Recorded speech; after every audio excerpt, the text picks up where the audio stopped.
3 দিনের সফরে মার্কিন সহকারী পররাষ্ট্রমন্ত্রী ডোনাল্ড লু এখন বাংলাদেশে। এই সফর নিয়ে নানা সমীকরণ মেলাতে ব্যস্ত রাজনৈতিক দলগুলো। যদি আওয়ামী লীগের সাধারণ সম্পাদকের কাছে অত গুরুত্বপূর্ণ নয় যুক্তরাষ্ট্রের দক্ষিণ ও মধ্য এশিয়া বিষয়ক সহকারী পররাষ্ট্রমন্ত্রীর এই সফর। মঙ্গলবার সচিবালয় সড়ক পরিবহন ও সেতু মন্ত্রণালয় সমসাময়িক ইস্যুতে যখন কথা বলছিলেন তখন ডোনাল্ড লুর সফরও বাকি থাকেনি। কারণ একটা দেশের তিনি পররাষ্ট্রমন্ত্রীও না, একজন সহকারী পররাষ্ট্রমন্ত্রী, তাকে নিয়ে বাংলাদেশে তো মাতামতি করবে। তার প্রয়োজনে সে আসছে, তাদের এজেন্ডা আছে এখানে। সম্পর্ক যখন তাকে সম্পর্কের বিভিন্ন বিষয় নিয়ে আলাপ আলোচনা থাকে। ডোনাল্ড লুকে দাওয়াত দিয়ে আনেনি সরকার, একথাও জানান সড়ক পরিবহন ও সেতুমন্ত্রী। আমরা কোনো প্রকার স্যাংশন, ভিসা নীতি এগুলো আমরা কেয়ার করি। ব্রিফিংয়ে ভারতীয় পণ্য বর্জন প্রসঙ্গে সাংবাদিকদের প্রশ্নের জবাবে আওয়ামী লীগের সাধারণ সম্পাদক বলেন, বিএনপির হাতে কোনো ইস্যু না থাকায় এসব করছে তারা। এটা তাদের ব্যর্থ চেষ্টা, এটা সম্ভব না। এই বিএনপির লোকেরাই ভারতীয় পণ্য বর্জন করবে না। কিছুদিন আগে একটা টেস্ট কেস আমরা তো দেখলাম, তো এটা কি সম্ভব? এই যে ভারতীয় মশলা ছাড়া কি আমাদের দেশে চলে? তো এগুলো তো আসবে, তারপরে শাড়ি কাপড় আসবে, আর আরও অনেকগুলো নিত্য প্রয়োজনীয় পণ্য আছে যেগুলো এগুলো আদান প্রদান হয় সীমান্তে, আমদানি রপ্তানি আছে। আমার মনে হয় এটা একটা উদ্ভট চিন্তা এবং এটা একটা ব্যর্থ চেষ্টা। বিএনপি এখন আসলে সব হারিয়ে খড়কুটো ধরে বাঁচতে চায়। এটা খড়কুটো ধরে বাঁচার মতো, তাদের আসলে কোনো ইস্যু নেই। ভারতীয় পণ্যকে ইস্যু হিসেবে বেছে নিয়েছে, এটা নন ইস্যু আমাদের দেশের বাস্তবতা। আন্দোলন করতে গিয়ে সফল হয়নি, নির্বাচন বয়কট করেছে। এমত অবস্থায় তাদের এখন আন্দোলনের কথাটাই তাদের বলতে হবে, খুব স্বাভাবিক কারণে। এখন আবার তাদের সমমনারা বলছে গরম কমে গেলে আন্দোলন। তো কবে হবে এই আন্দোলন? গরম কমে গেলে আন্দোলন, কিছুদিন পরে বলবে কোরবানির ঈদের পরে আন্দোলন। তো এভাবে তো 15 বছর কেটে গেল, আন্দোলন তো হলো।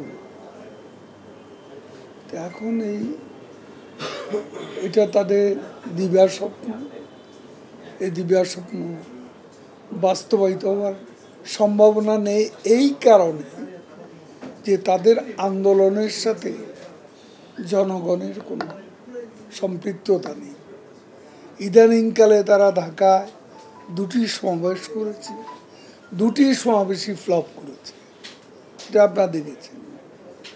মানে এই আন্দোলনে তাদের কর্মীও এখন এত হতাশ যে কর্মীরাও এখন নেতাদের প্রতি আস্থা হারিয়ে ফেলেছে, যে কারণে কর্মীরাও সেভাবে তাদের কর্মসূচিতে যোগ দিচ্ছে। অন্যদিকে আওয়ামী লীগের সভাপতি মণ্ডলীর সদস্য এবং বস্ত্র পাটমন্ত্রী জাহাঙ্গীর কবির নানক বলেছেন, নির্বাচনের আগে ডোনাল্ড লুয়ের সফরের সময় অনেকে ভেবেছিলেন যুক্তরাষ্ট্র তাদের ক্ষমতায় বসিয়ে দেবে। মঙ্গলবার সচিবালয় নিজ মন্ত্রণালয়ে একথা বলেন তিনি। আমার মনে হয় ডোনাল্ড লু আসছেন ভৌগোলিক কারণে। বাংলাদেশের ভূখণ্ড অত্যন্ত গুরুত্বপূর্ণ, আমাদের দেশে অত্যন্ত গুরুত্বপূর্ণ। উনি আসছেন আমাদের সরকারের সাথে, জনগণের সরকার শেখ হাসিনার সরকারের সঙ্গে আরও ঘনিষ্ঠ সম্পর্ক করার জন্যই তিনি আসছেন। এবং আমি বিশ্বাস করি যে মার্কিন যুক্তরাষ্ট্রের সঙ্গে আমাদের সম্পর্ক সবসময় ভালো ছিল, এখনও আছে, আগামীতে আরও জোরদার হবে। এদিকে ভারতীয় হাইকমিশনারের সঙ্গে সাক্ষাৎ শেষে বস্ত্র পাট মন্ত্রী বলেন, ভিসা ব্যবস্থা সহজ করতে অনুরোধ করা হয়েছে তাকে। এছাড়া মানসম্মত পাট বীজও চায় বাংলাদেশ।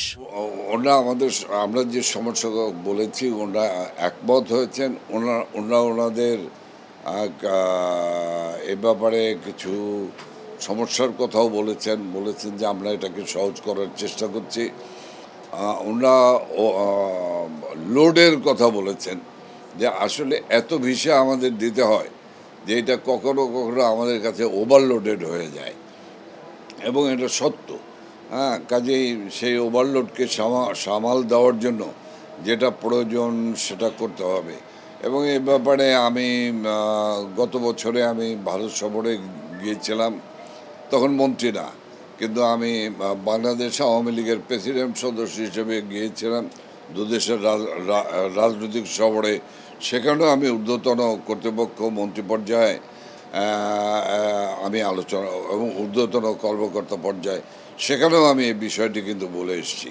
অনারেবল ভিসার ব্যাপারে আমরা আলাপ করেছি, এমনকি আমি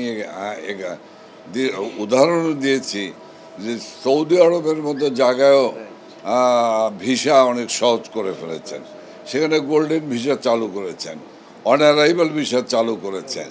কাজে আপনাদেরকে আর সেই জায়গায় থাকলে চলবে না যে জায়গাটি এখন আর চলছে না।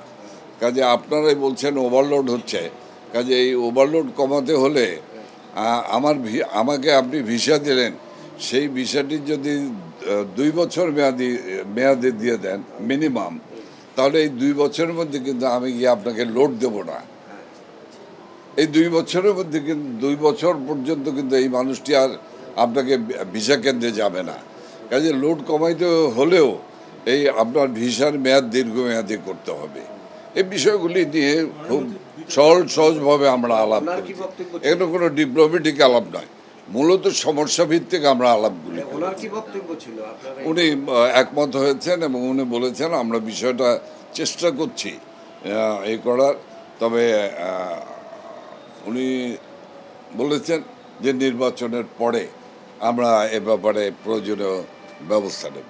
Arif Jamal, ATN news, Dhaka.